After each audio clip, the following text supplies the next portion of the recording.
to Daybreak Benue on Benue Television. Today is another day we are here to reach out to you. We'll be talking about a lot of issues around Nigeria, but of course, there are burning and trending issues which you would want to take a peep at. Today's edition is promising and will definitely be captivating. My name is Japhet Gwahom. Good morning, Benue family. Welcome to Daybreak on Benue Television. My name is Maureen. I hope you had a pleasant night. Good morning, Japhet. Most definitely. Good morning, Maureen. How are you? Very splendid. Good to see you. I know you're going to pass that contagious smile to me. Yeah, it's always like that. Well, I'm quite impressed with the way Nigeria is going. Yeah, it's becoming more, dramatic. All those who are saddled with responsibility And not to being play kept on their toes, right? Yes, they are now tiptoeing. Yes. Because Nigerians are saying exactly enough is enough. Enough is enough, and Yeah. that our leaders too seem to be up and doing now. Rising from the Council of States meeting, you could Yes. see that the body language of our leaders shows that they are about to embrace fully their core responsibilities. They're hoping so. Yes, we're hoping so as well. They're hoping so. And of course, punishment for those who will be who would refuse to sing the national anthem. But the question to ask is whether Nigerians have come to understand how to sing the national anthem. First of all, I doubt if even some members of the Definitely national not. assembly I could, sing the really national believe- anthem. The I new want to toe that line with you that most of them do not know how to sing the national anthem. and so now that a bill is about to be made for people who would be punished for Yeah. refusing to sing the national anthem. Another report is flying that the bill has been withdrawn because it has generated a lot of controversy. Of course, at a time when we are battling and grappling with a lot of serious This is the issues, we least can't be of talking our- about this is the least of our concerns. yes. Like seriously. Yeah, when I read Tajuddin Abbas, that's the Honorable Speaker Yeah, of the who Green sponsored the Chambers, bill. sponsored the bill, was citing countries like the UK, India, and the rest of them. Then what do you want to tell us about the good things that countries like that are doing that we have not started yes, doing? Exactly. Why can't you cite that the model of our democracy is taken from US, but we're not doing anything close to what US is doing? So it begs the question of, do these people really understand what they are doing in that house, especially this 10th assembly? Of course, if you are not connected to your constituents, it's difficult for you to feel what they are feeling. But of course, I know a man like Tajuddin Abbas is quite an intelligent person. On The flip kind side- of bees we're expecting No, from him, definitely. they are life-changing Yes. bees. On the flip side, you could say he's trying to be patriotic, but at this point in time, Nigerians, if you look at the comments, anytime this kind of things happens, I always like to see from the comment sections, you see the reactions of Nigerians, and Let our leaders be you will patriotic. know that Show the there's a patriotism huge first of all. disconnect. Yeah, There's a let the huge patriotism be disconnect. shown on the part of our leaders first of all. But patriotism is not by spoken words. It's not by spoken words, it's by action. It's by action. Yes. So let us see the action replicated in our leaders, and we will have to follow suit. Yeah. Definitely. Well, I think we are due for a break at this point, so that we could have our guests seated. A lot is on the table for us to take a look at. So join us and stay with us on Benue Television for more.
so te am tichi moka Father Solomon fa kayima go ti popo ana ha mbune ya bani mnongo isha Benue TV guy yekun leku chifata Ochoga nwoyi doma anuya nungemu joki doma lo ibeche ngipinu okoka ku Benue TV enyam ali Henry Onda Ipolele mjroligedi ye ya dogam ka yo nyoligedi ohuhu Benue television there Ahambu Ndubisiako Uma Abumwa Fibo Obina Tomutom Bobona Horo our heritage na Benue television. Orúkọ tèmi ni Abímbọ́lá Adébímpé Bùté.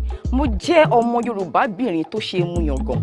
Nítorí ẹ̀ ni mo ṣe ń wo ilé ìdáná lórí ẹ̀rọ móhùnmáwòrán Benue. Assalamu alaikum jama'a. Sunana Rukayya Iliya Yarima. Tabbas daga nan arewa nake. Shi yasa nake kallon Home Sweet Home a tashar Benue television. Our culture reflects our history and ultimately who we are runs deeper than blood.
Welcome back to the program. This is Benue Television. Of course, it's Daybreak Benue, our flagship program where we chronicle very top-notch activities that are trending in governance and, of course, amongst the citizens. Today's edition of the program, we'll be talking about various issues that are troubling Nigeria, arising from the End Bad Governance protest. A lot of issues have sprung up. The Council of States have had their sitting and deliberated on what's supposed to be the way forward for the Nigerian state. A lot has been happening in the political theater of our country, and it's for this singular reason that we seek to take a close x-ray of some of these issues and, if possible, criticize, but constructively, what government is doing across board. And we'll first be looking at one of the issues here, that's Obasanjo versus National Assembly on salary placement and sundry issues. Recently, he had come up with allegations that the National Assembly, which is a lawmaking body, places salaries for itself and pays same to itself. And according to him, in Senate countries, it is not supposed to be so. You cannot place your payment yourself and receive same. And according to Obasanjo, the problem of Nigeria lies even more with the citizens. But he had fought it grossly. According to him, what the National Assembly is doing is completely immoral in the face of the law. And we shall take a swipe at this very quickly, and thereafter we will also take a look at some other issues that are happening in Nigeria. So let's welcome the gentlemen in the house who are here to do justice to this very important topic. First of all, I'd like to welcome to the studios of Benue Television Barrister Gwaza Mike and Madaki. Is a legal practitioner and public advocacy analyst. I'd like to welcome you to the studios of Benue Television. It's indeed a warm pleasure having you here, and we hope that because you swore an oath of allegiance to the country Nigeria, you will always speak the truth when the opportunity arises. And so this is an opportunity for you to also speak the truth to Nigerians here today. And also like to welcome, joining him on the program will be a learned colleague, and of course the current secretary NBA Makwidi branch. I'm talking about Barrister Yozenda Kelvin. I'd like to welcome you to the studios of Benue Television. Thank you very much. Yes, it's indeed a warm pleasure having you both in the studios. I'd like to start the first shot at you, Barrister you have been in the country and you have witnessed leadership at different levels. When the first civilian president was on board, you were there. As a young person, President Olusegun Obasanjo, former president. And of course, when Yaradua was there, you knew exactly what happened. Jonathan took over. We also have had the former president Muhammadu Buhari. Now we have President Bola Ahmed Tinubu, who is at the helm of affairs. Let's take a look at this topic. Obasanjo is the one who is accusing the National Assembly of placing salaries for themselves and still collecting some. According to him, is very immoral. I don't know. What does the law say about this? Well, good morning, Mr. Jaffet, and welcome. All our listeners. Well, President Obasanjo, as we all know, is someone that at least speaks the truth. Yes, he has his misgivings and shortcomings like every other person, like myself, like yourself. But one thing no one can take away from him is the fact that many times he speaks the truth, and he does not just speak, he's an elder statesman. And so if he's talking, I should think that he has intel. He has a basis for saying whatever he has said. We may disagree with him, but I think he always knows exactly what he's saying. In fact, this time around, he has just fallen short of writing a letter like he usually do, because that's his trademark. But then the issue is whether what he has said is the truth. He has accused the National Assembly of fixing their salaries by themselves and for themselves, which ought not to be. And by the Constitution of the Federal Republic of Nigeria, the National Assembly is not supposed to fix their own salaries for themselves or by themselves. That is the work of the Revenue Mobilization, Allocation and Fiscal Commission. That is the commission that is vested with the powers or the functions or the duties to stipulate salaries of governors, presidents, vice presidents, ministers and legislators, both at the upper and the lower chambers. And so it will be an anomaly for the current National Assembly members to fix salaries for themselves and by themselves, and to also receive same by themselves, because it is natural or human to seek to give yourself more comfort or more advantage if you are given the opportunity. And I think that is why the framers of the Constitution try to put that duty or that function in the hands of a particular commission whose duty is strictly things around fixing of salaries, allocation or sharing of revenue formula for Nigerians, or for the states. And so I have not really confirmed whether the current National Assembly has fixed those salaries for themselves. But if they have, then that is not correct, with all due respect to them. And then I would agree with President Obasanjo. You know, he said that that is satanic. He said he didn't just say that is immoral. He went on to say that is satanic. And you know, he has been someone that has been in power. He knows what our honorable members collect, even as fixed by the Revenue Mobilization and Fiscal Allocation Commission. Yes, but there is a big question with a clause in the matter we're talking about here. Yes. The same president, former president Olusegun Obasanjo, which you so much believe in his reeling out of letters as is customary with him, has gotten the opportunity in the past to be head of state in the military and also civilian president of this country. While he was on board, the National Assembly was still there. and he ruled for 8 years. He even wanted to go for a third term. Yeah. Now the question remains, what did he do to change that narrative if he saw that there was a satanic activity on the floor of the National Assembly? Maybe as at his time that had not happened. Maybe, just maybe, because this issue did not arise when he was the president, and so it could be that it was not fixed But by it's the not National clear Assembly. as to the timelines when this actually started. He accused the ones currently, because when they paid him a visit in his hometown in Ota, and he, in the course of interacting with them, told them straight in the eye that, look, you guys are doing what is not correct. You are fixing salaries when Nigeria is bleeding economic wise, fixing your emoluments, your wages, your salaries, and receiving them by yourselves and for yourselves. And that is not correct. That is satanic. That is immoral. That is unconstitutional.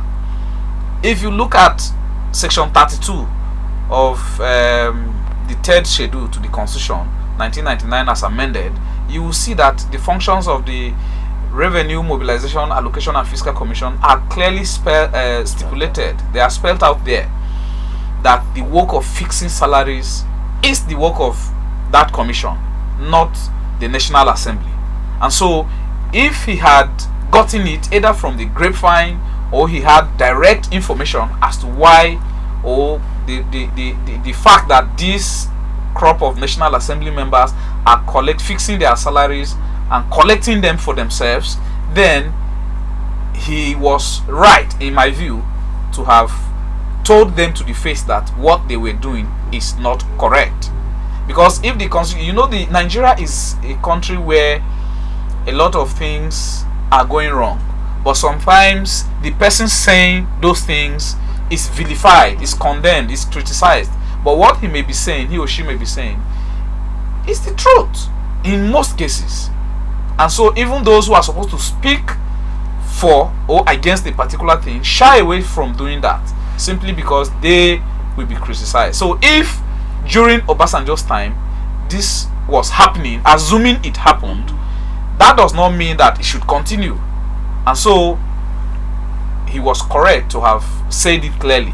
Now, Barrister Madaki, I'd like you to weigh in on this, because just like Barrister has rightly said here, there's an interesting angle to this. The Revenue and Mobilization, Mobilization Fiscal Allocation Committee has come out with its own figure, with the peg at 1.1 million naira as a take-home for a serving senator. Now, former Senator Shehu Sani of Kaduna Central has already come out before now, and even before then, and even now, has come out to say at that time he was taking on 13.5 million naira plus 750,000 naira as his take-home pay. Now, another senator from Kano, Senator Ismail Akao, has come out to say categorically that presently a serving senator's total take-home is 21 million naira. So, given all these revelations, don't you think there's a measure of truth to all of this? Secondly, at this point in time, does the National Assembly really merit respect from Nigerians, given all of this that is happening at this critical point that we are in? Thank you very much, sister, for that question, Jafet. Yeah, it's nice to be here with you. Yes, it's good to have you on the program. You see, my position on the matter is slightly a little bit different and from what my dear friend has put up, but tilted towards the angle you are coming from. You see, if you talk about salaries, I worked at the National Assembly as a legislative aide I spent 4 years there at the National Assembly on a short-term appointment of 4 years. And I can tell you that the idea of salary is not even where the issue is. Because if you talk about salaries, they could simply wake up today and say they've sacrificed and they don't want to earn and so amount. The real issue goes into the other sources of earnings that come to them, whether they are proper or not. That is where the real issue is. Are you referring to the overheads?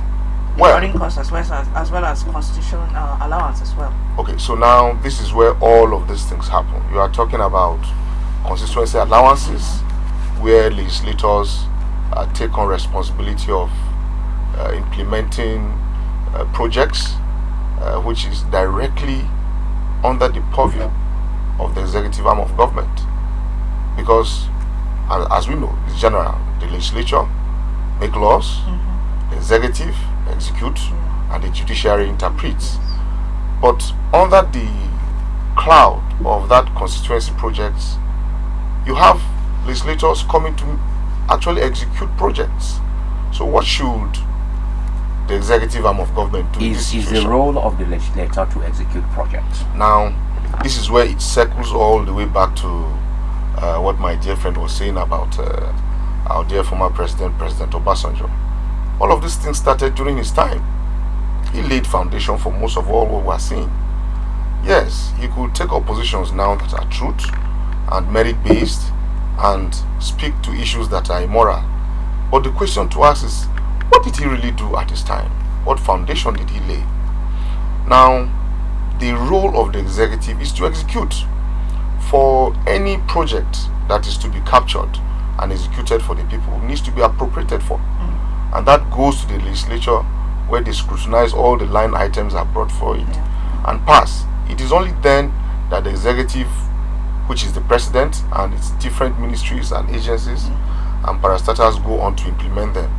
So perhaps a lack of all of that is going on at the executive branch. That is why over time the legislature have taken on this idea of implementing projects from their own side. But the reality of it, if we're going to go by the real tenets of the presidential system of government that we practice in Nigeria, that doesn't fall to the legislators. And it goes all the way back to how we borrow concepts and then fine-tune them to suit our system. We are practicing a democracy which originates from Greece, but what we are doing now we picked from America, presidential, but we still twisted it in a way. Now, how much do legislators in the United States of America who are those responsible for the twisting? Okay, so having that caveat of our own the African or Nigerian democracy that we have. Nigerian perspective to so it is the Nigerian system. We have a way to pick good things to come and implement, but when we bring them, we twist them in a way that serves our own little interests that does not now build into the overall aim of these concepts. In America, senators and House of Reps members do not earn very humongous sums. In fact, many of them within the city of Washington, where the Congress is located, cohabit. They cohabit, rent apartments, contribute monies to pay. Some even live for months in offices, in their own offices, because what the take-home pay is not enough to go living in very luxurious homes like perhaps we have back here.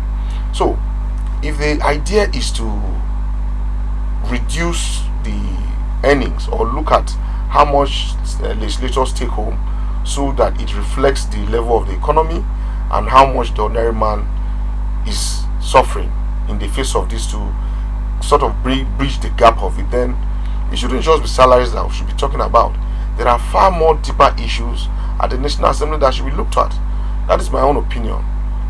So in terms of the deeper, in terms of the deeper issues, because whether we like it or not, the salary forms part of the issues. Because at this point in time, if you look at what is happening in the country, we are having an unprecedented economic malaise going on. In the history of our nation, we never had it this bad.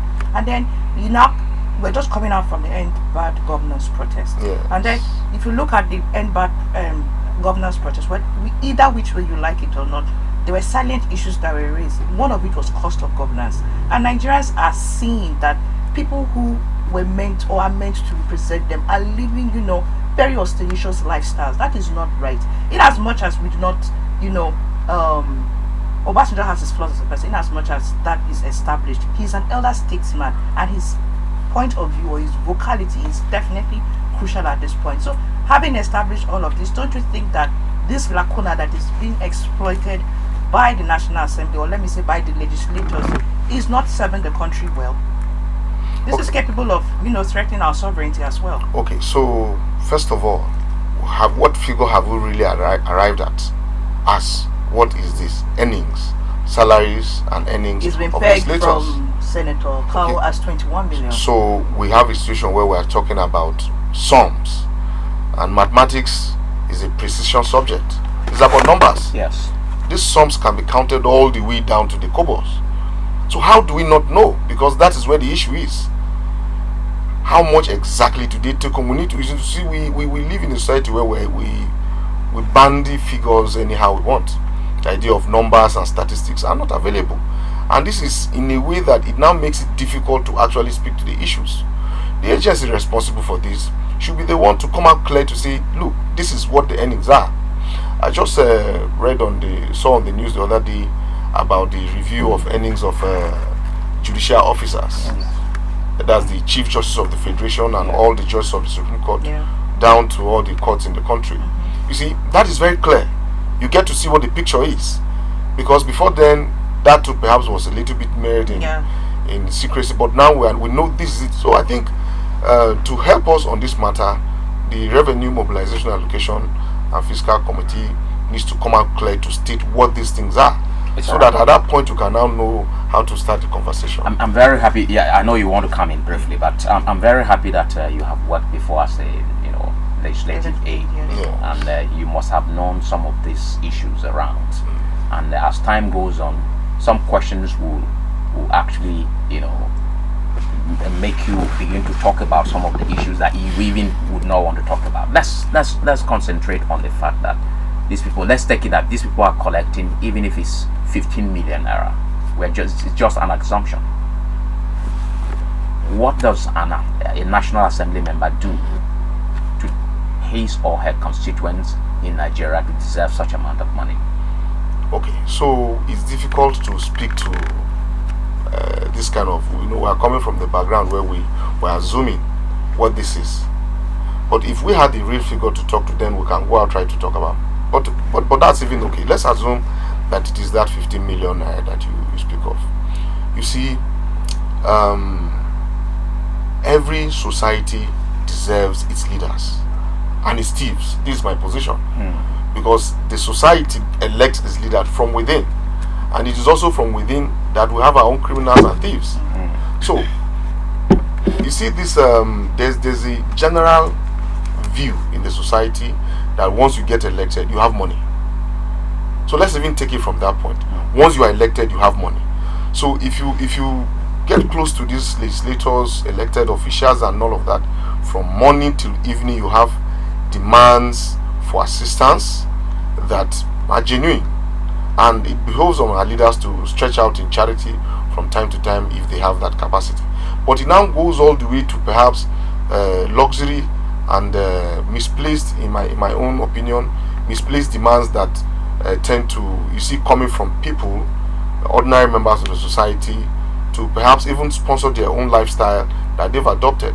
So there is no senator, I don't have the real facts on that, wakes up every day in the morning that does not have at least between 20 to 15 calls or messages from the constituents that demand money. Now, if you don't reply to these things in a way that brings consolation and satisfaction to your constituents, they're waiting for you at the post in the next 4 years. So now, in essence, you're saying clearly that it's all about you keeping yourself there in the office. It's not about the people anymore. It is about the people, first of all, pushing the idea that they need to be helped at various times. And of course, it's good to help, to push at that, but you have a situation where there's a circle. They make demands, they don't have much to do, so they need to earn this much before they're able to attend to those very issues.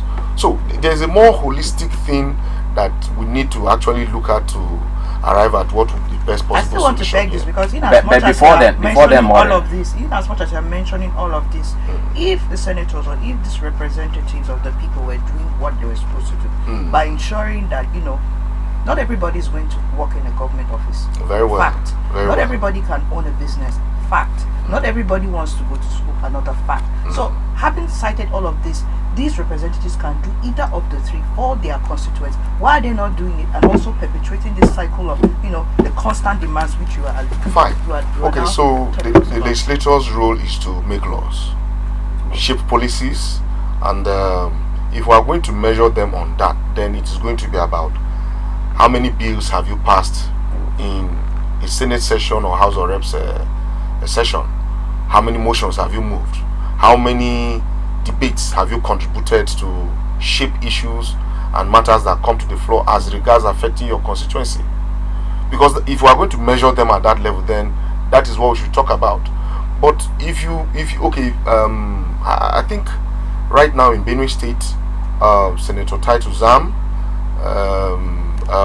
Dixon Taki, the House of Reps member from Makurdi Guma, my own representative, and I think Tesebo from Honorable Tesebo from Kwandi Ushongo are just the notable persons that are able to push, that I can recall straight from my head, that are able to put up a legislative business out there in terms of bills and motions that seek to, make laws and shape policies for the benefit of their constituents. But if they stop at that, how does that reflect in terms of when they come back to seek for votes? Because that is actually their real business and they are doing it. But how do you come back and tell the people that I passed this motion, I did this bill, and I did this, and I shaped discussion on this policy?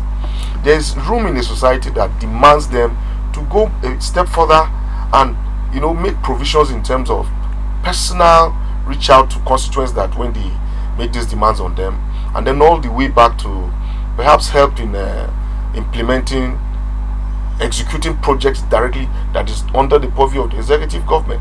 So I think if we step back a little, we realize that there's a more deeper conversation that we should look at that affects the entire system of government. And this does not stop only at the National Assembly. If we bring it down to the state houses of assembly and the members, and how all of that works, is still the same game that we're playing. It's all right. Now, this question, okay, he has revealed as coming from Makurdi Guma, constituency, as talking about at the House of Representatives. Now, I don't know which is your constituency, but I'd like to ask this question to the both of you. First, let's begin with you. Where is the constituency office of your member representing you at the House of Representatives? Well, take it that I need to go there to do something. Where is the constituency office located? My constituency is Buruku. Good. Yes, and my rep member is Honorable Sekab Zwayutiong right now. Well, I don't know where his constituency office is located. Whether it is in Buruku or in Makurdi, I have never set my eyes on it. Beautiful. And now just pause a little. Let's also get this revelation from Barrister Madaki. Can you precisely tell us where the constituency office of your member is located here in Makurdi? Okay, so luckily for us in the Makurdi Guma Federal Constituency, we've had, I think for the past 3 tenures, we've had a very worthy reps members. Yes. From the time of Honorable Manuel Jime, who had his own constituency very clearly in Makurdi here, and to Mzondo, who also had his, and Taki also has his own constituency office. No, the question is where can we locate it? In Makurdi here. No, yes. Okay, where, so the address, because we take it that we want to go there to do something. Okay, so I don't know the exact address of where it is. Good. This is a clear revelation that the lawmakers are not in touch or in connection with their constituents. Okay, so if I ask you, just a minute, if I ask you to give me the exact address of perhaps a school really, can you do that? No, of course, this is a man that is representing you. Okay, now so take it that the people in your immediate community needs to file a complaint. Yes. Okay, so will it be right for if these members were truly connecting with the masses? Would you have to go looking here and there to locate where the office is? Because this is an office for the entire Makurdi Guma people. It is. So I am telling you that the office is here in Makurdi and the people know where to access it. That's just one. Secondly, not to put up any defense for Honorable Taki, but over time he has shown that his house is always open to anybody to come in as far as we're his constituent, to make out to put out situations and cases for him. And again, he has done a job of appointing his aides from across the entire local government. So assuming you don't even know where the office is, but I know where the office is, right here in Makodi, but I don't know the exact, I can't tell you the name of the street and the house number. This is the point I'm making. Now let's get back to you, Barrister. Let's also get a clear view from you. Now, the reason why I was trying to raise all of these things is to tilt our minds towards understanding what our lawmakers are doing. If you get this humongous amount of money that people are talking about left, right, and center, and most of them, I am telling you categorically that you can't visibly see where they have their constituency offices, and this is a place where you're supposed to meet with your constituents. I would want you to speak concerning this. From my end, I would think that even the issue of where their constituency offices are located, whether you are even able to see them or not, as much as it's important, it's even secondary. Now, primarily, the question is, or the issue is, whether in the face of current realities, economic hardship, extreme poverty in the land, and several other issues bedeviling our country or our Nigeria as a nation, is there anything that can be done better by our National Assembly members, considering the fact that a lot of people barely live on a quarter of what they even spend on their vehicles, not to talk of what they consume, what they spend on other projects. Now, if Senator Shehu Sani, as far back as 2014 thereabout, said they were taking home about 13 point something million, and that is 150,000 naira. Yes, and that is their basic salary. Yes. Good. Someone else in 2024 is talking about 21 million or so thereabout. Now, right now as we speak, other people cannot even spend up to 2,000 naira in a day. How about a whole month? Exactly. So these are the issues. For me, these are the issues. I'm not saying that they do not deserve their wages or their salaries. Fine. Anyone who is working deserve their wages. But then, if Nigerians are not really getting anything or spending so less as compared to what their rep members, their senators are getting, and mind you, that is just their salaries. You know, in bonuses or allowances, that is where the real money is. In fact, like Madaki said earlier, if they take away or forfeit their salaries, they will still be very comfortable. They will still be very, very comfortable because they are getting allowances, and you know, allowances are not, we cannot even talk about when they are mentioning what you take home. Allowances are not mentioned. And so you can even compensate yourself with your allowances and you can still be comfortable. And so I expect that, and then this is not just for the National Assembly members, for even the executive and the other political appointees. So talk about your arm too. Yes, the judiciary have been at the receiving end all over these years. They talk about autonomy, they never see it. They depend, unfortunately, on what is handed over to them by the executives. I know as a fact that all that is always taught at all. They are by the constitution, they are supposed to be independent of each other. even though for purposes of checks and balances, they check each other. But you hear somebody, the governor of Kogi State, coming out to proudly say that he has given vehicles to the judges in Kogi State. Is that supposed to be? These judges, like Professor Chidio Dinkalu said, these judges know exactly where cars are sold. They can go there, buy cars for themselves. Like, you buy a car for someone, and that person is perpetually tied to you. It may be as if he shouldn't do it, but look at it very well. If someone buys a car for you, what does he want from you? When you can get your own money from your own allocation, get your car by yourself. But that seems to be the tradition of the executive, always buying cars. Exactly. So how independent is the judiciary? So they cannot talk, and that is why from the NBA we always speak out when we have an opportunity that the judiciary deserves better. Our judges deserves better. You cannot, because you want them to give judgments for you or somehow in your favor, keep them perpetually tied to your apron strings, so that you can be giving them handouts. When they are sick, they depend on you to go for medication outside the country. Why don't you just give? And this is what is supposed to be theirs ab initio. They're not supposed to come to you for anything.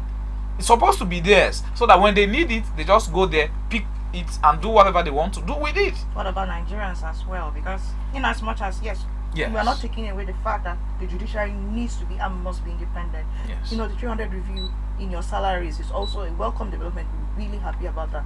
Nigerians too also deserve a fair share of this. I'm not saying that everybody can be on the same footing, but Nigerians too also deserve to have some measure of comfort. I agree with you, and that takes me to the issue of the National Assembly members or our political office holders doing the right thing they are supposed to do for the benefit of their constituents, or the benefits of the generality of Nigerians. Because if they are supposed to do roads so that I drive on or I walk on comfortably, then at least I have benefited something. I must not be giving money in cash. If they renovate or construct hospitals, and when I am sick or my child is sick or my sibling is sick, we go there and assess quality Medicare, then at least they have tried. But this issue of always thinking about their second tenures and then permanently giving handouts once in a while. Someone dies somewhere in the village, and then you send 100,000 or 150,000. This one is doing a wedding, you send 100 or 50,000 permanently for the next 4 years. Simply because when you come back to seek for votes, that person should be able to either rally round for you or garner support for you. It's not really the best. But you see, because it has been on for centuries or for decades, then it feels as though that is what they are supposed to do. But the truth is that if you have an opportunity to serve in any public office, and the quality of what you are giving out for the generality of the people, it mustn't be just a section of the people or a few people, then you are living up to expectations. So I expect that the members of the National Assembly, our senators, highly respected senators, and then House of Rep members should be able to attract what we call dividends of democracy for their people. Aside making laws, like Madaki said, yes, these are some things that they should do to be able to make governance attractive to the people. If I am unable to see my senator, Senator Zam, because I'm from Zone B, and or see Right Honorable Sekav Zwayotiom, it will not bother me if anytime I am sick, I go to a hospital that maybe he made a bill that hospital is constructed, or the governor or any other person that has opportunity to construct roads just like the governor is doing now, and I walk on the place where I drove from my house to this place. It's a very terrible road. That road from Vatia Junction up to Ayihe, very terrible road. But if it is done, I will give kudos to the government. or to whosoever is in charge. That maybe you might be lucky because the governor doesn't want to hear anything bad rules. Maybe if the governor is watching us, fantastic. You may have that. He's doing very well. By if next he continues, we'll give him kudos. Exactly. Okay, now, Barrister Madaki, I would want to ask this critical question. You know that you have been there at the National Assembly, and could you reveal to us any of the evils you discovered while you were there and you want corrected? I think fearlessly you could say this because as a barrister of the law, it behooves you to say the truth when opportunity is given. Is there any evil you discovered at the National Assembly which you would want corrected, at least now that President Bola Ahmed Because we're talking of changing the perception of Nigerians. Let it not be hearsay. Yes, let it be confirmed. Okay, Japheth, when you say whether I perceived evil, it could be an abnormality. Yes, it could be an okay. Let's place it mildly. It could be something that was not normal. Yes, it now makes me sound as if I'm a witch catcher No, or something. It's all right. All right. Anyway, but I think it's not about evil per se, but that things could be done a little bit better. Yes.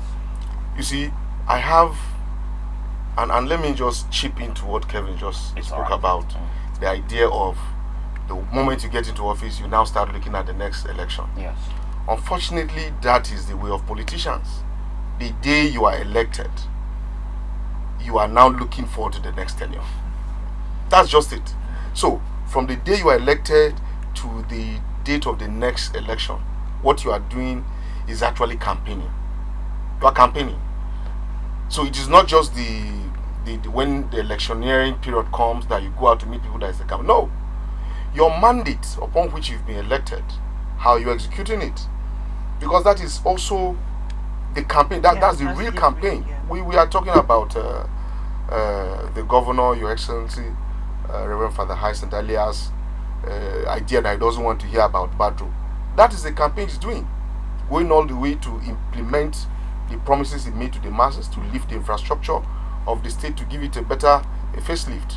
Now, at the National Assembly, what I could term as anomaly is that perhaps the laws that should be made that will have direct impact on the country are not being really looked at. I take nothing away from them. They are doing their best and all of that, but you see, I have this opinion that the best way to change the Nigerian society in terms of ending corruption, ending bad governance, ending all sorts of backwardness that is in the Nigerian polity, you must fix the election. That is my position. Fix the elections. Craft a law that makes the elections impeccable. Let the people's vote really count. And you see, the last election, by all means, in my own opinion again, was far better than anything that we've had in the past. You had a situation where you actually went to the polling unit to vote and actually voted, and it was counted, and that is what ended up at the general score sheet. If it were not because of that improved process of the general election, we'll still see many ex-governors go back to the Senate. We'll see people that have all the monies win elections. But you have situations where people that were first-timers, but because of the appeal to the general people, people were able to vote for them directly and they won. So what I will see is an anomaly, or what is not being done generally, in my opinion, by the National Assembly, is that they should fix the Electoral Act. Do you think this is deliberate? Because we're talking of more than 2 decades of democracy so far. Okay, so I think it is a process that keeps getting improved on. Yeah. For every election cycle, you see an improvement. Yes. For every election cycle, you see an improvement. So perhaps we shouldn't wait until the last year election will come in and then we'll start amending the. Let us start now. Let us look at the last election, what went wrong, what can be done right now and then. Because if you have a system where the election is credible and you are elected, you just know that the people are looking at you. If you don't fulfill your mandate, we'll hold you at the next 4 years. So now, this question is for the both of you before we slide into the next topic. Let us understand why it is so difficult for the judiciary and the legislative arms of government to have their full autonomy and independence, as the case may be. From the word go, from the beginning of our democracy, the executive, to the best of my knowledge, has been checking on itself, balancing or disbalancing, if there is any word, itself. Nothing, no, there is no check. I have observed closely that there has never been any Senate president that will openly oppose the president on issues. It has always been a yes, we are with you. So in other nations, we don't have a situation like this. The president is afraid that if I do this, I may, incur the wrath of the National Assembly. If I do this, the judiciary will take it up with me. What can we do to get back to that state where these three arms of government will be completely independent of each other? Let's begin with you, Diaz Barrister. Well, even recently I had cause to ask. It's the same thing with this last issue about local government autonomy. It's the same thing. Now, President Tinubu and his Attorney General have come up with something that, in my view, is an ingenuity. They have approached the Supreme Court to try to give the local governments their well-deserved autonomy. They filed a suit at the Supreme Court to say that, look, let everything that is for the local government be sent directly to them. And then we had governors and their attorneys general who opposed that application. Why? Why did they? Because you are saying you want governance to be done rightly. You also have your own allocation. Nobody is touching it. The judiciary is not tampering with your own. Yes. The local governments are not touching whatever is your own. Yes.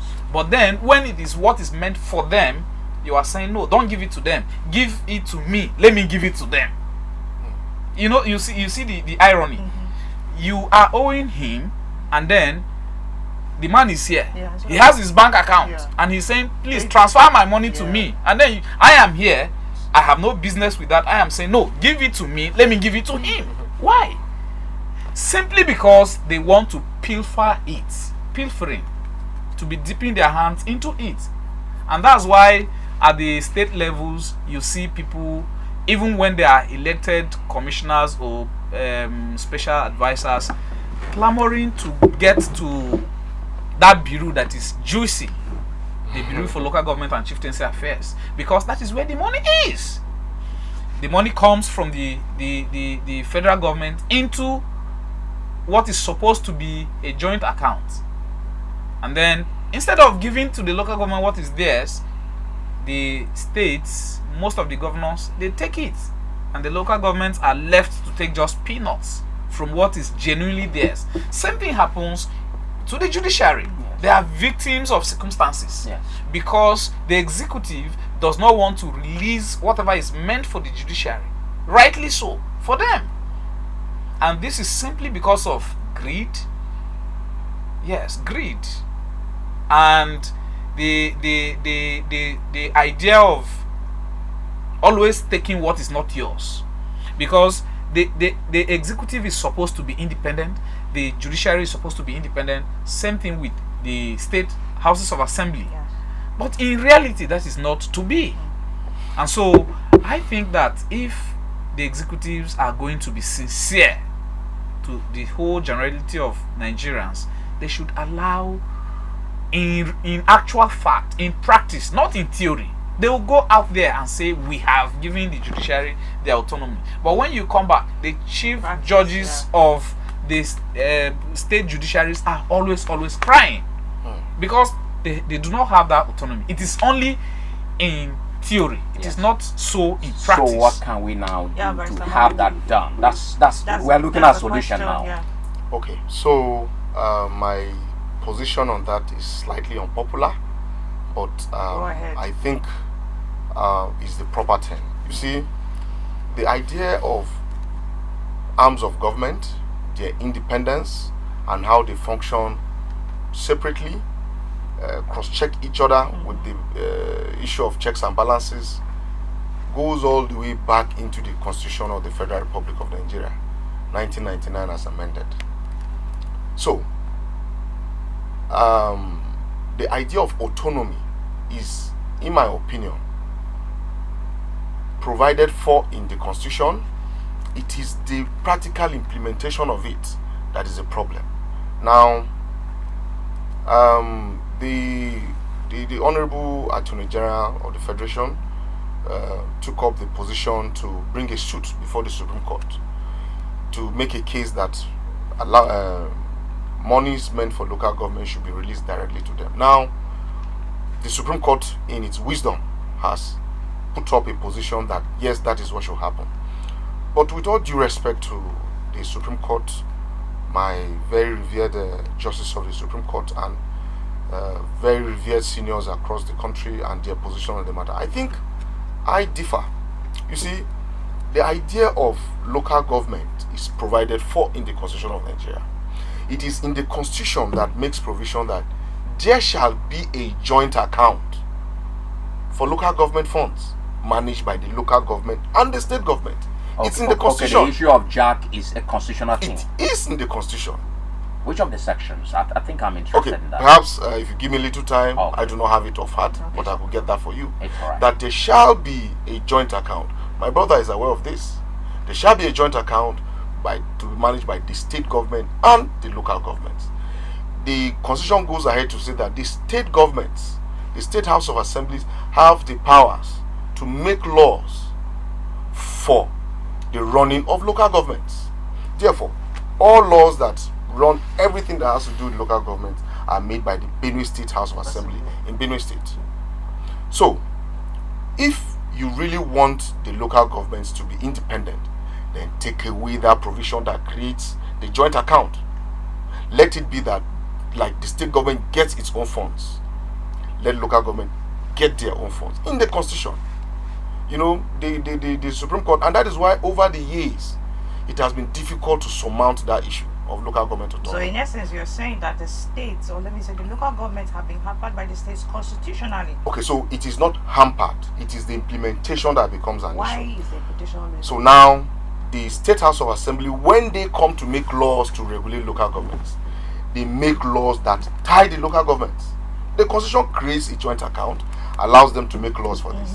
But the State Houses of Assembly make laws that tie the local governments down. But if you if you go to states that really, I know the example of Kaduna State under the immediate past governor, Governor Nasir El-Rufai. Yes.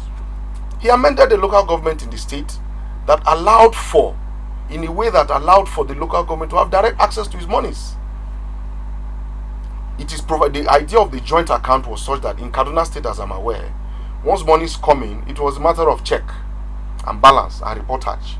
Else the monies went away straight to the local governments, and then a machinery was created to monitor the implementation. As a matter of fact, the state government is supposed to share a piece of the internally generated revenue with the local governments in that account. Once the IGR is generated, it's supposed to be put in and shared within the state and its local governments. Do we do that?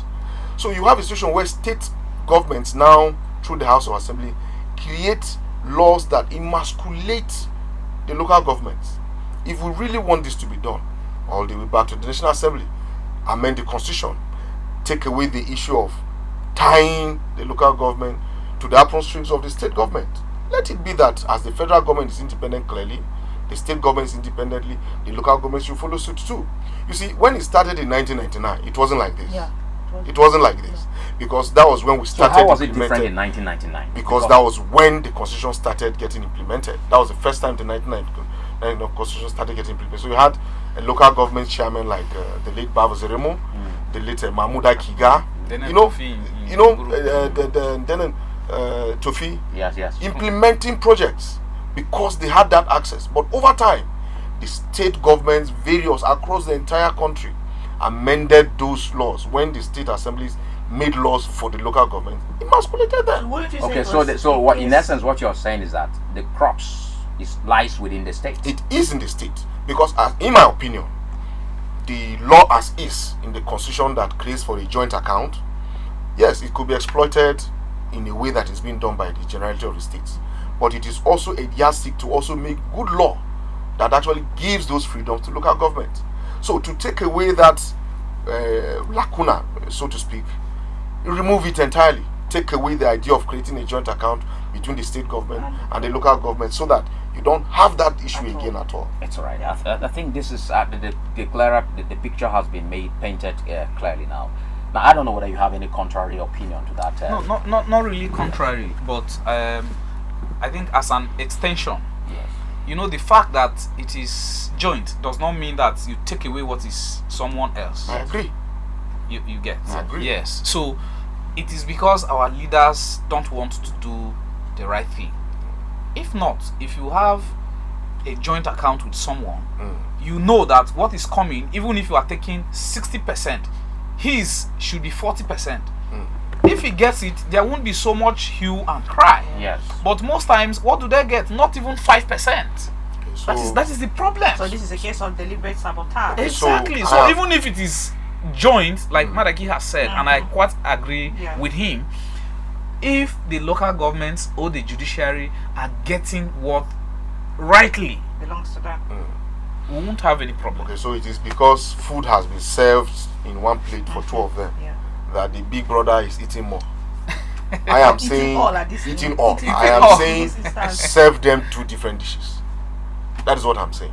Yes. And that is right in the constitution. Yes. So we'll go back to the National Assembly, amend the law. That's all right. I'm great for it to have this very gentlemen, I think this particular one is quite exhaustive. You have been able to paint a very clear picture to the Benue and Nigerian people on exactly what needs to be done. We will need to go on a break, and when we return, we will take on the second topic. We'll be talking about the aspect. There is an issue on ground, and you are aware that the federal government has frozen up to 83 billion naira. According to the federal government, the monies are suspected to have been coming from sponsors of the End Bad Governance protest. And so we will be getting back to understand the legality or otherwise of this matter and more. So let's go on a break very quickly. We will be right back.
Welcome back to the program. This is Daybreak Benue on Benue Television, and remember that we did say we'll be talking about the frozen 83 billion naira funds suspected to be coming from sponsors of End Bad Governance protest. The federal government, in a recent statement, said it has frozen the said amount, and it's suspected to be coming from the people who sponsored End Bad Governance protest. Now, the reason for this coming up as a topic is for us to establish whether or not the federal government is right to have done that, because we are told the Constitution has provided for the right to protest. And so, if there is right to protest, would there also be right to sponsor protest? Let's get to our guest to talk about this now. Barrister Yozua, I would like to know, do you think such actions perpetuated by the federal government is constitutional, is legal, and is actually right in the face of the law? Well, Japhet, I think that most times what is legal is not always what obtains. And I mean that sometimes what should be done is not what is done. And so even if it is not legal, we see it happening. and that does not also make it legal.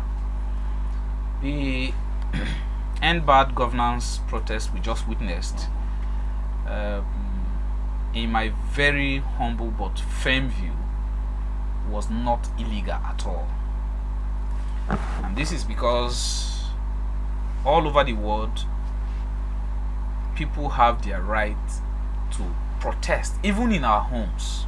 When something is wrong or when you do not agree to a particular thing, you protest. You say, look, and a tea man has a saying that you protest right when the meat is still on the leaves, not after it must have been disbursed. Then you come to protest. And so our constitution has given us a right to assemble. You know, when you go out to protest, if you are in a group, you have formed an assembly. Yes. And constitutionally, you have not done anything wrong. But I think the government has an issue with the manner of the protest. If it is violent, then it shouldn't happen. Or if it is not, then it should happen. The only problem is how to know when it starts going violent. And so the End Bad Governance protesters were in their rights to call for or organize a protest to drive home their grievances, to press home their demands, what they felt was right or wrong. But you see, just like the NSAS protests a few years ago, this government was afraid that it may escalate beyond what is being contemplated, and the government became jittery and anticipated something worse, and so had to curtail it by various means. I think in Rivers, is it Rivers State of or Lagos and Abuja, people actually went to court to get orders from the court, yes, to stop, sorry, not to stop absolutely, but to restrict the protest to a certain area only. Yes. And so the question is, are the protesters not within their rights to protest? And so while the answer may depend on wherever you are, wherever they divide you are standing, I feel that they are quite within their right to protest. So it's restricting the protest within specific areas, not an infringement on their rights. Well, the thing is that I have a right. Rights are not absolute. Rights are not absolute. My right to swing my arms when I'm walking stops where someone noses is. Yes.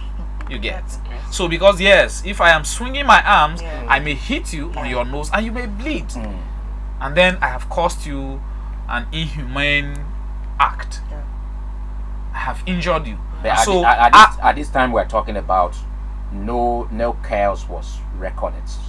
It was before even the protest it was started. To checkmate any eventuality of chaos. But don't you think that's been overzealous? Let me give you an instance here, because if you look at what the federal government has done through the EFCC, which filed that ex parte application to have this huge sum of monies, frozen, and they cited 3 crypto wallet accounts on the basis of these are proceeds from financial terrorism, financing and terrorism, and money laundering. If you look at that aspect, yes, the government has, no doubt about it, every right to ensure that lives and property are secured. But at the same time, if you look at the germane issues that had to do with the protest, if you look at it, as logically as possible, don't you think the government was being overzealous? Because these monies that were frozen, the Securities Exchange Commission of Nigeria in Section 13 is empowered to checkmate whatever transaction is coming, especially with cryptocurrencies. And after proving that these cryptocurrencies are as legit as possible, they can now be processed as security. So don't you think that the EFCC, or let me say the government through the EFCC, was being overzealous in this regard? Because whether you like it or not, this was a protest, but not for regime change, just a protest. Well, as a lawyer, I have gone to court several times for the court to declare that the freezing of my clients' accounts were illegal. About 5 cases I have gotten judgment in 4. Only one went yes. didn't go my way. And I can also tell you that the fact that I have been going to court to advocate for people's because money is property. Yes. So I have argued in the court that if the EFCC or the police or the bank unilaterally freeze my account or my client's account, then they are wrong. And that shouldn't be. They are violating the provisions of the Constitution that has given me the right to own and manage my funds. And so, to that extent, I will say that freezing people's accounts is in itself an illegality.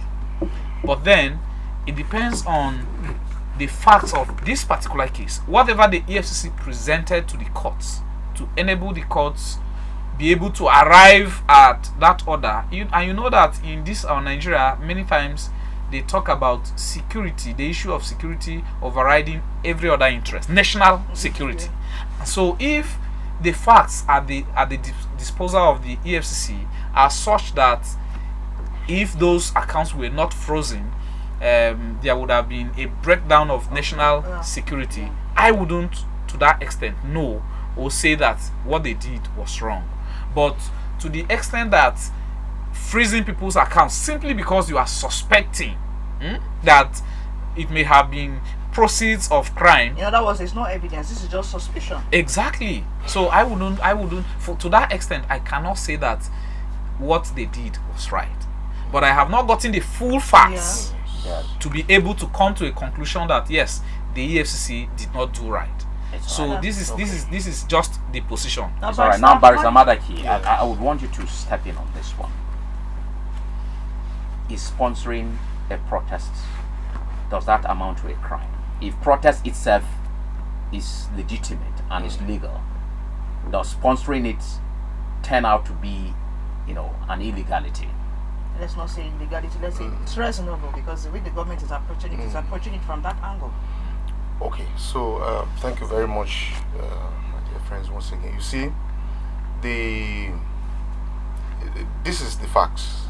EFCC went to court that certain digital wallets containing cryptocurrencies have been funded to the tune, I think about 4 of those wallets have been funded to the tune of $37 million. $37 million has come into 4 digital wallets, and they suspect that these monies are aimed to cause chaos in one way or the other in the country. So the EFCC has made an ex parte motion to the Federal High Court, and one of the officers deposed to an affidavit that stated that based on the movement of those sums, they suspect that this could be part of activities that go contrary to the money laundering and sponsorship of terrorism and drug trafficking offenses in the country. That is the angle to which EFCC has approached it. That those monies, the way the money moved, the idea of terrorism, money laundering, and drug trafficking is now a global issue, where you have different nations of the world coming under one umbrella to try to resolve this issue. So there's a massive infrastructure for relating country per country on the movement of monies. So it is under that act, the money laundering and sponsoring of terrorism law, that the EFCC made this application to the court that based on this, the court should grant an interim injunction that these accounts should be frozen pending the determination of the suit. And in so doing, they've arrested or brought in a number of suspects that are tied to those accounts directly, and they are currently investigating them, and that those funds should only be unfrozen at the end of those investigations. So now, rights are not absolute. Under a democracy, there are various rights, freedoms, and liberties, but they are not absolute. In fact, the ultimate life of any human being living in Nigeria is the right to life. You have a right to be alive. But under certain circumstances, the law itself permits that your life should be taken away. You see, the same law guarantees you to be alive, It also guarantees you but to be dead. that you should be killed. It is still the law. It means even the idea of living is not even absolute. Under certain circumstances, the law allows that it should be executed. So, the main role of government is to provide security and protection of the citizens and property. So where you have a situation where there's a build-up, that intelligence is coming in from various quarters, that is pointing to chaos, that is pointing to violence, that is pointing to destruction of properties, this government has a responsibility to step in to ensure that that does not happen. So you need to marry this together at the level of the rights of protest and the right of government to protect properties and lives. So if you go back to the build up to the end, bad governance protest, the narrative that was loudest out there was not about protest only. The narrative was, we want to end this country, we need a revolution, we want to change things. You know, that was the narrative that was being pushed there. So that even overwhelmed the other points. The points of, look, things are going really bad, we need government to do this and do this and do this. So the idea that we will scatter everything, we need to scatter because we need to start afresh. You know, if you hear this kind of things, as a responsible government, you have the responsibility to step in and act so that that's not going to occur. But even at that, look at what happened across the states. There were various videos, and how I was not in these places, but we saw videos where there were destruction of properties, needless, in my own opinion, of absolute wanton destruction of properties that amounted to billions of naira, and I think over 8 people even died in the course of this protest for this period of time. That is, in my own opinion, not peaceful protest. They were, I think, was it in Gombe State or something, that people went out to break streets. There's this popular video of the guy on the traffic. No, that's in Zamfara State. Hacking at the, I mean, okay, so whether the street light offended him or in any way creates bad governance, you know, so when it gets to those levels, government has a responsibility to act. But so imagine that. So the law of provocation does not apply to this. Okay, so okay, that's another thing entirely. No, I just want us to know whether these things were, because okay, so the law is very dynamic. Okay, so provocation affords you a defense when your response is immediate. Yes. You know, there are various realms under which it applies that takes the discussion to something entirely. Oh, okay. The point I'm trying to make is, when you tie the idea of this aggressive or violent protest to the responsibility of government to protect the integrity of the state, then it becomes clear that the government has a responsibility to act. The first part of the Constitution of the Federal Republic of Nigeria talks about we living as an indivisible country. It speaks about that anybody that attempts to take over government or any part of government through any other means other than through elections has committed treason. And treason is a capital offense, meaning it is punishable by death or in certain circumstances life imprisonment. So intelligence came in from what we've gathered, because this came out from the National Council of State meeting that just held the other day, through the National Security Advisor Nuhu Ribadu, that made a presentation that they had intel that, look, while there was a genuine concern and the genuine idea of protest for bad governance, there was an underlying agenda that sought to even create chaos in the country, displace government even. And if you remember the issue of having flags of other nations being flown in very tricky parts of the country, in Kano particularly, where you had the Russian flag. Yeah, but there were revelations later that the issue of the Russian flag was meant to be in the error. Nigerian military flag. You and the person who was given the contract, the makers was actually serious did and what then they made were a not supposed to do. Okay, so they wanted to create the Nigerian military flag to support the military. Guys, they were calling for a military takeover. Anyway, from the video, the chants was like, the chants were actually calling for the military to take over. Okay, fine. So you now have a situation where, as we speak, part of these people that were arrested, if with this movement of funds through cryptocurrency wallets, there are even suspicion of expatriates that have been named, and that the Interpol and Nigerian security agencies are on the watch out to declare this person wanted. So there are certain issues that we might not have full picture of, but generally to say that, look, protest is legal. We all have the liberty to express our satisfaction or not against government policy from time to time, but that must be done within the realm of peaceful conduct and in a way that does not destroy other people's lives and properties. That's right. Just before then, I'd like to ask if the government is so responsive and quick to getting intel, just like you said, Barrister Madaki, on issues of security like this, even when they are cross-border issues, why is it so difficult for the government to get intel as at when it comes to the myriad of insecurity issues we are having in the country? We have Boko Haram members who have grown old and are still there in the forest. Government has never gotten intel to fish out these people. We have bandits that are hidden within the Nigerian, space, and for several years they have never been identified going by the intel. Why is the intel so loud and so very quick on the issue of protests? Because they want to protect their seats. That's primarily. So this is a stem from national interest. Yes.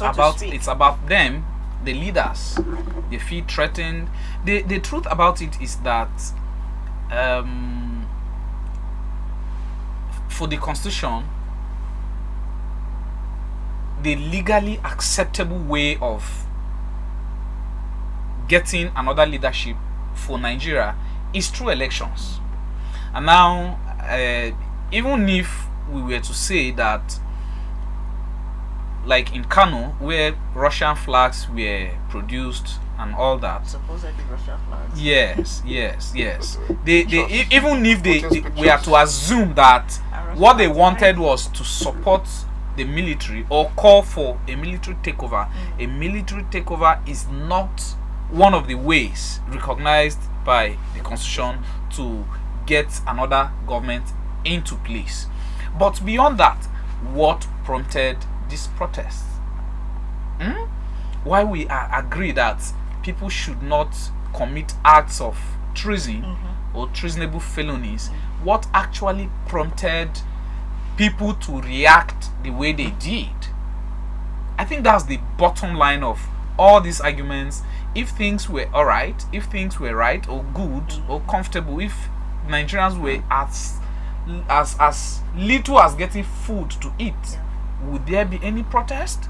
So I think the government has a duty to, beyond restricting people's accounts, freezing people's accounts, sit down on the table, go back to the drawing board and look at it again. Why are these guys protesting? And try to assuage their feelings, their misgivings. And that brings us to the issue of the Council of States. Exactly. Now, the national leaders have sat together and, quote unquote, instead of looking at the issues that are bothering the country, they have all passed vote of confidence on the president. Who is one of them? So now, what is that? What is that? What we need as a we are not against passing vote of confidence on Mr. President. That could have even been done earlier than now. But is that what we need as a country now? So I was going to conclude by saying that what Nigerians need now. See, the truth about it is that, Japhet, if you go to the market right now, you will weep. You will weep literally, because I have sat out quite a number of times to eat, to take my lunch, and the number of persons trooping to beg me to buy food for them were more than 3 at one sitting. Genuinely, they are hungry. Genuinely, they cannot afford food to eat, and I am not joking. Neither am I exaggerating. The truth is, except you go into an enclosed building, but sit under a good shade or mango tree or whatever tree to have your lunch, or a bottle of Coke or water, not less than 3 persons will come to you at a go to ask you to get them food. And it's not as if many of them are faking it. They are genuine. The truth is that what used to be gotten for 500 naira, you can only get that for 3,000 naira right now. My car right now is on red. And yesterday, in the morning, on my way to work, I put 15,000 naira fuel. I drove just around town, went to court, came back, went back home. Today, while I was driving back to this place, my car is on red. 15,000 naira before could take me to my village in Buruku and bring me back, and I will still drive around town for some days before I'll refill again. What are we not talking about? Things are really, really bad. And if our leaders are seeing what many times the truth is that because their vehicles are being fueled by Taxpayers' money. our money, they don't appreciate it. But let them pay from their pockets. They will appreciate what we are saying. Now, President Tinubu removed subsidy. We have no problem. Personally, I do not have any problem about that. But before then, what was in place for us to be able to see what may come up, assuming you take away this subsidy? They claimed that subsidy was only benefiting a few rich individuals. Now that they have removed it, it is hitting us, everybody, worse than it was. But the paradox and the irony at the same time in the matter is this. President Bola Ahmed Tinubu didn't remove subsidy. Subsidy was removed by former President Muhammadu Buhari. Very good. Now, President Tinubu announced the removal of subsidy. Yes, if he did not remove it, why come to announce it? That is the issue. Why announce it? Someone else did something, you are coming to announce it. And then, yes, if I agree with him, if he did not remove it on the first day that he took over or whatever, why did you have to announce it? No, he did not even say subsidy is removed. He said it's gone, which means maybe it was gone even before he arrived. And then when Buhari, just before my friend Madaki comes in, when Buhari was in power, even up to his last day in office, we didn't witness something of this magnitude. Yes, hardship was there, but was it up to what we are witnessing now? Okay, just please, before that, let me just do this. Do you think that the leaders in that council of state, these former leaders who ought to put the interests of Nigerians before any other thing, do you think that they read the room? Because there's something called reading the room. Yes. Do you think they read the room of this country correctly to have arrived at that point? Because whether you like it or not, President Obasanjo was conspicuously absent. Yes. And people are contending that if he was there, that unanimous vote would have happened. Yes. So do you think they read the room right? Okay, so immediately tied to that, why was our dear father, elder statesman Obasanjo not there at this critical time? Yes. Why? Observers contend that it was an expression of his displeasure. That It's he still didn't a form feel- of protest. Yes, Okay, he fine. was still Okay, protesting. so fine. So you have a situation where you protest by denying the country of your revered voice. But You he's could be being one. vocal. He's being vocal. Okay. So now, what better opportunity to say these things than to the leaders there in the room yourself? You see, I agree with Kevin. Things are really bad. Things are really bad all the way to basic purchases, fuel, household items, and all of that. It's very strenuous to live right now in Nigeria, and I understand completely the anger. I have no issue with the idea of the protest to end bad governance. I am wholly for it because things are really rough for some of us that earn very modest take homes. It's difficult. You have a situation where the currency does not have the same value it had 10 years ago, but your earnings is still pegged at the same way for the past. So it's just really difficult, and it is only fair that something should be done. Now, the Minister of, I think, the Economy and all of that, the coordinating minister, yes, Mr. Edun, put out a statement and certain key indices that reflected that the expenditures of government has actually reduced. The cross-border trade has been such that we're actually selling more than importing. Now, these are macroeconomics and general big level policies that are happening. But how has that affected the direct micro economics of me and you that are going out to buy things? Yes. It's difficult. They say it's going to take a little while before we start feeling, but we are feeling it. We are really feeling it. Things are really, really difficult. So, how do you change things if you have leaders that are doing things that you do not want? You change them by voting them out. If they don't do well, the highest level of protest is to vote you out. In Benue State, after enduring 4 years, 8 years of the immediate past governor, His Excellency Governor Samuel Otom's tenure for 8 years, the people gave a resounding protest vote against his entire party and voted in somebody different.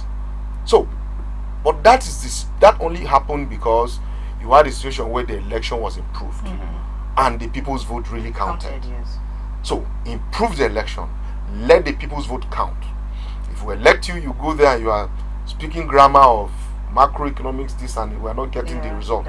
The next round of elections, we vote you out. But don't you This think- is my but don't position. you- Because So now, yeah. shortly after this Council of State meeting, Mm. something happened. The group called the Patriots Yes. walked up to Mr. President and made very robust suggestions. And according to them, that's the only compass that will change the narrative in the country. That the constitution we have at the moment can never serve the country and can never keep us together and can never coordinate the economy for us. And so what Nigerians need is to come back for a national conference, a constitutional conference, to rejig and restructure take away what was there and replace the constitution with a new one. According to them, this is the only thing that will solve the problem. I don't know whether you agree with that position. I do not, with all due respect to all the revered elders and members of the Patriots group. My opinion is equivocally different from them. You see, we have a constitution. It was made in 1999. The opening phrase of the constitution says, "We the people." Now, if you say we the people have made this law to govern us unto ourselves, and along the line you go through all of it, after practice for a number of years, you realize that look, this thing is not serving us, you don't call for its cancellation. No, but they even argued that position, that the constitution is a direct document of the military. So it was even wrong to have said we the people, because the people were not consulted. That's their position. And they are now telling us that we should go back to the 1960 and 1963 constitution that it served the country better. Who created Benue State? The military. Who created various local governments? Dhaka local government. The military. You see, that argument is like throwing the bathwater away with the baby. Yes, we did not make this law, but we have an opportunity that is given to us. We can amend. Look, by 1920, in the United States of America, they amended the constitution for the 18th time. The constitution was passed in 1886. Yes. By 1920, 1886 to 1920, you are talking a period of less than 100 years. It was amended 18 times. We have the responsibility to amend the law. If the national conference, almost half of all of them that were in that Patriots group were at the last national conference. Exactly.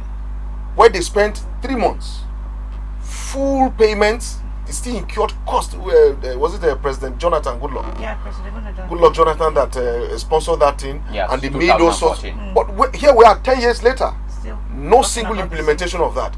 There's this. We have a glorious way of amending the constitution. If the leader, Your Excellency, Mr. Emeka Nyauku, Yes. who led the group, has that idea that we should return back to the 1960s constitution where we operated the parliamentary system of government. Yes. Where people were elected first before they were appointed Yes, ministers. yes. You see, this is the idea of this cutting costs. You are cutting costs. Instead of having the legislature, 2 chambers of the legislature running at the same time. And you should know that the Senate and the House of Reps can pass the same type of law. Yes. You are aware of this? Yes.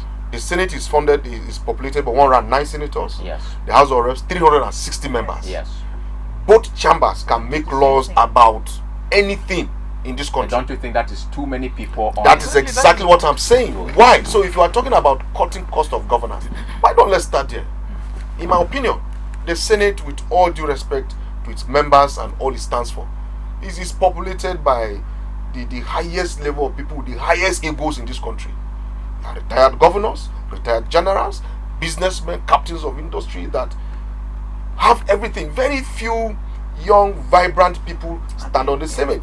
Almost everybody there has an agenda to protect his. That's why you see, once you leave seat as governor, your next destination is the Senate, so that you are there to protect whatever things that you have done to amend the constitution, cancel the Senate. Let us have only the House of Reps. Now, having established all of this, barrister, or if you say we want to go back to the 1960s parliamentary, amend the constitution. In my opinion, the idea of national confab, let's do this, I think it sounds good to the ears. Do you support the parliamentary system of governance? It is fine. In all honesty. Yes, it is fine by me. But beyond just tagging whatever system that this is parliamentary, this is presidential, this is this, is it what is the solution to the challenges, the myriads of challenges we have as a nation? Is that just what should be done? The constitution as it is right now, if it is fully implemented, will serve every Nigerian very well. The constitution as a book or as a ground norm does not stop our governors, our president from doing what they are supposed to do. So I think, very humbly but very firmly too, that it is not just in the system of governance that we practice. It is also not just in the books that our problem lies. Even if the best or some very stringent military formations, we know what if they want to do something, they do.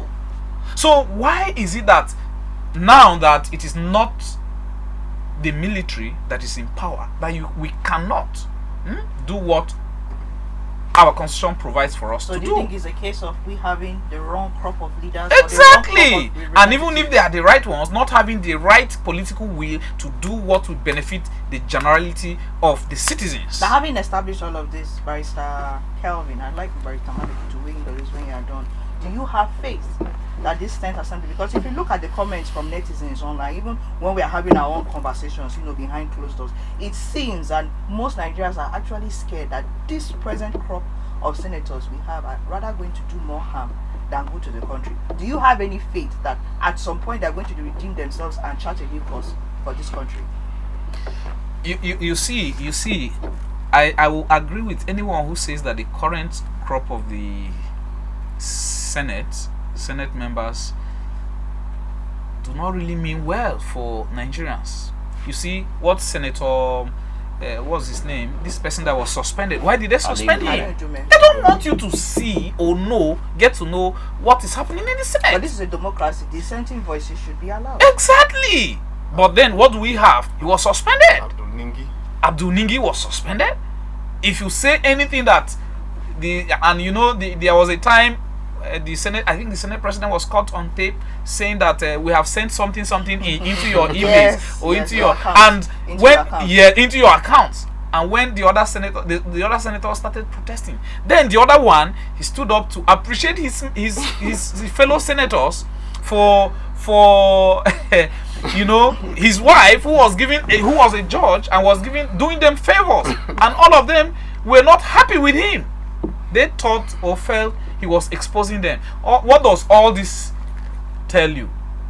That they are not there for the benefit of the people. They are not representing the people well. What happens behind closed doors is just not imaginable. It's unimaginable, unthinkable. I'd like you to because this is critical, because whether we like it or not, this is the basis of this end bad governance. All this drama we are witnessing now, this is the basis of it. Because if you have this crop of people in the Senate, these are people that are meant to legislate, to make President Bola Ahmed Tinubu's agenda is renewed hope. And to have renewed hope, you need to have people who share and key into this vision. So we are having this particular crop of Senate who it seems that are going to give us renewed destruction.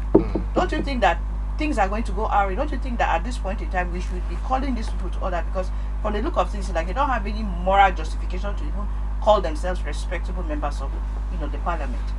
Okay, so who is your senator? Who is my senator? Who is his senator? That is where we start. We all have representatives at the Senate, so you start with them. If my senator goes to the floor of the House and puts up a position that I do not agree with, that is counterproductive to the interests of our community, then we owe him the favor of voting him out next time.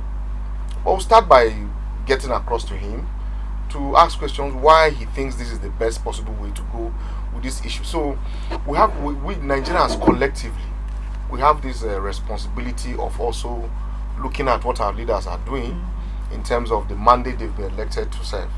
Are they really fulfilling the mandate, the promises that were made to us? Are they really fulfilling them? If not, why?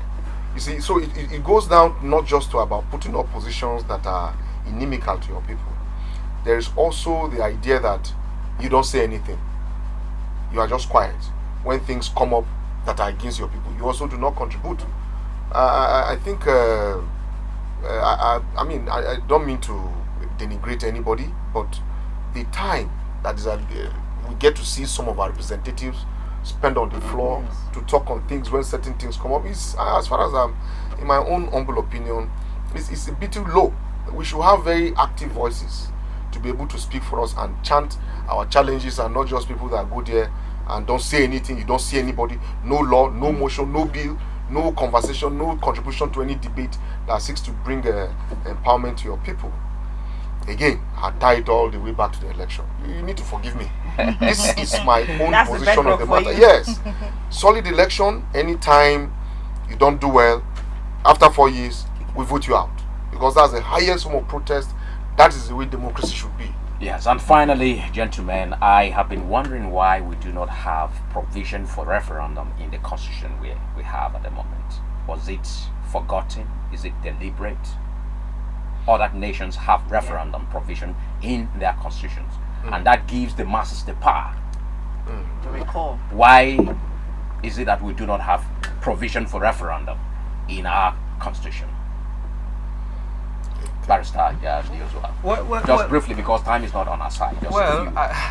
I wouldn't know, but that is why, if it is not there, that is why there is always room for an amendment. If the people needs it or wants it now, it can be introduced. But the other part of the question was it a deliberate act? Because you cannot tell me that this was forgotten. It's a critical component of any constitution. I wouldn't know. The framers of the constitution, I have not interacted with them, so I wouldn't know why something as critical as that was omitted. But my view is that if we need it as a people, then we amend the constitution. Don't you think we need it in the face of what's happening? Sure we do. It's all right. I want to thank you so much, gentlemen. I appreciate you for being here. We will have to pave the way for the papers. I'd like to appreciate the NBA Secretary Magudi Branch that's talking about Barrister Yosua Calvin, sorry, for being here on the program this morning. I must appreciate you very warmly for being a part of the program. Thank you. Yes. I also like to say thank you to Barrister Madaki for sharing his word of experience with us and for being very straight with his words on the program. I appreciate you for coming. Thank you very much. It's been a pleasure. Yes, and so this is where we have to let you go, gentlemen, so that we have the space to take the papers briefly, and thereafter we'll call it a wrap on the show. Please keep watching Benue Television.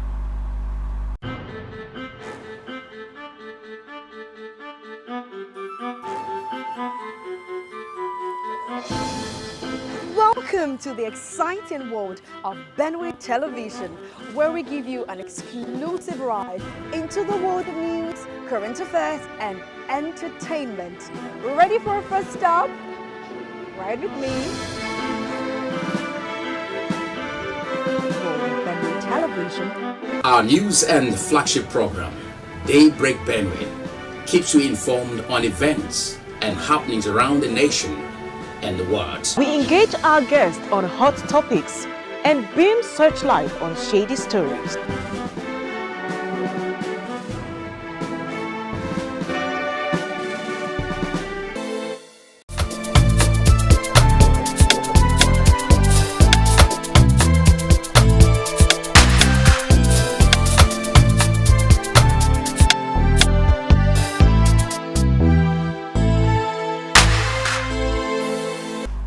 Welcome back to the program. This is Daybreak Benue, and let's take a look at the papers briefly. We're starting today with the Nation newspaper, and we have this one here. The banner headline says, "Waiver: Food importers must sell 75% at approved, markets." then imported items can't be exported. Customs releases guidelines on stop gap measure. Aerofiles ally Jami Lawal detained by ICPC over 11 billion naira probe. And that's all coming from. This one is very important. I received 21 million naira as running costs, says Senator. Of course, this is what we're talking about so here. it confirms yes, a little 21 bit of what we're talking about. As them. Yeah. Now, this is you can find this on page 2 of the paper. Now, from the Punch, on above the newspaper masthead, we have prices skyrocket as petrol scarcity bites harder. Marketers blame supply shortage. I beg your pardon. NNPC keeps mum. This is on page 2. Power tariff. ASU demands reversal. Varsities bills dropped by 300%. This is on page 27. And the lead story: food crisis. Military deploys troops in north central farms. Farmers Association Lord Tinubu says move will boost harvest, tackle food insecurity. Deployment will grant farmers access to farms, ensure hitch-free planting season. This is from the Defense Headquarters. All this is on page 2. And the last one, the picture story here: 149 Nigerians repatriated from Niger. This is on page 12. And let me not forget to take this crucial one: Ganduje's corruption case, documents stolen during protests. This is from the governor of Kano State. An interesting headline, page 11, and this is it from the Punch newspaper. There will always be drama in Nigeria, and that is what we know. This but is of Nigeria. course, we know that there is going to come a day when the country is going to be better for you and me. But we want to thank you so much for watching us from the beginning to the end of the program. Tomorrow promises to be equally interesting, and so join us then. For now, Benue Television News is coming up at 9, so do well by joining us then. My name is Japhet Kwaho. Thank you for staying with us throughout the show. I wish you a pleasant day. My name is Maureen Young.